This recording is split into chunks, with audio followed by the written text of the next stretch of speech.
Assalamualaikum dan salam sejahtera. Kami daripada Prasekolah SK Iskandar Perdana ingin memperkenalkan projek inovasi kami, Bendang Rembayung Skippers.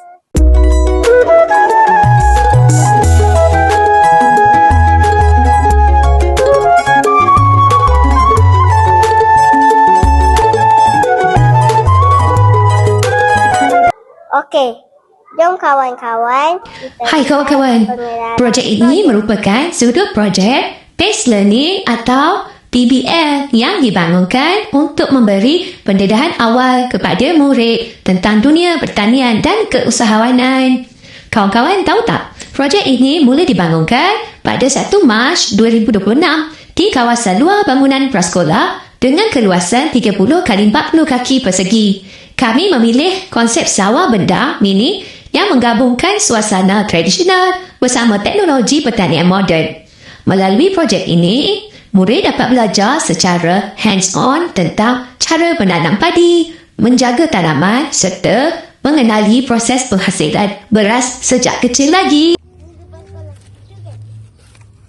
Seterusnya kita lihat masalah. Kami menghadapi masalah untuk mengunjung tempat sawah bendang yang sebenar. Selain itu, lokasi yang jauh dan kekangan masa untuk kami bergerak keluar daripada sekolah. Selain itu, kami juga tidak dapat lihat bagaimana proses penanaman padi yang sebenar. Itulah masalah-masalah yang kami hadapi. Okey kawan-kawan, mari kita lihat. Baiklah, hasilan kami telah inovasi. merancang untuk membina satu sudut PBL di dalam kawasan sekolah kami. Fasa pertama, kami kenal pasti tapak dan buat batas asas sawah. Seterusnya, pada fasa kedua, batas-batas yang telah dikorek tersebut disimen dan dilapik alas kanvas. Di peringkat fasa ketiga pula, di sinilah bermulanya inovasi kami. Murid diberi peluang untuk menanam benih padi di dalam bekas polybag yang disediakan. Seterusnya, di fasa keempat, murid-murid akan belajar untuk siram dan mencatat pertumbuhan padi. Murid-murid diberi peluang untuk menjalankan aktiviti di luar kelas. Akhir sekali, di fasa kelima, murid-murid diberi peluang untuk melihat bagaimanakah beras terhasil. Dan di fasa ini juga, murid-murid berpeluang untuk membersihkan kawasan sawah padi, seterusnya menjaga kawasan sawah padi sebaik mungkin.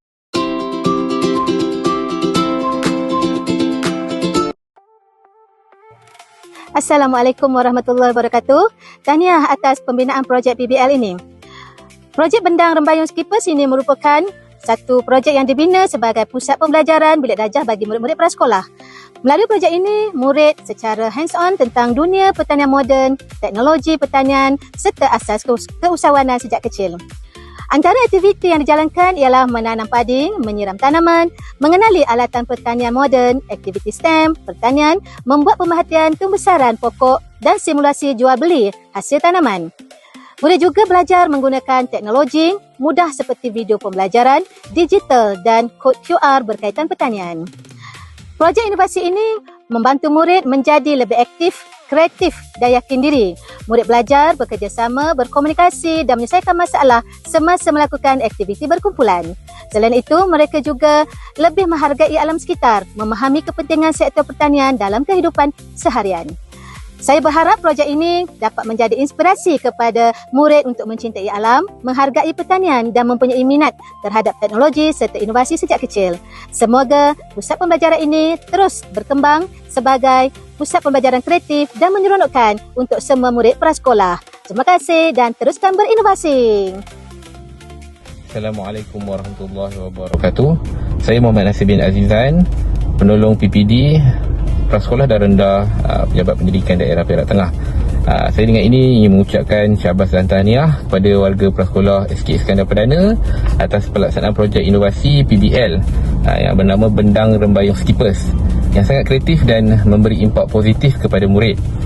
Projek ini bukan sahaja membina pembelajaran luar bilik darjah yang menyeronokkan, malah ia berjaya memupuk minat murid terhadap teknologi pertanian, STEM dan semangat keusahawanan sejak usia awal. Jadi saya harap semoga projek inovasi ini terus berkembang maju, menjadi contoh kepada sekolah lain serta kita dapat melahirkan generasi murid yang kreatif, berdaya saing dan cintakan pembelajaran sepanjang hayat. Jadi saya ingin mengucapkan jutaan tahniah dan semoga terus maju jaya di masa akan datang, insya-Allah. Kawan-kawan, mari kita lihat kelebihan projek ini. Impak daripada inovasi ini ialah seramai 56% murid kurang faham sebelum ada pusat PBL. Selepas kami berjaya menghasilkan inovasi ini, seramai 70% murid telah faham tentang proses penanaman padi. Inilah inovasi kami. Bendang rembayung skipper. Sekian, terima kasih. Jumpa lagi.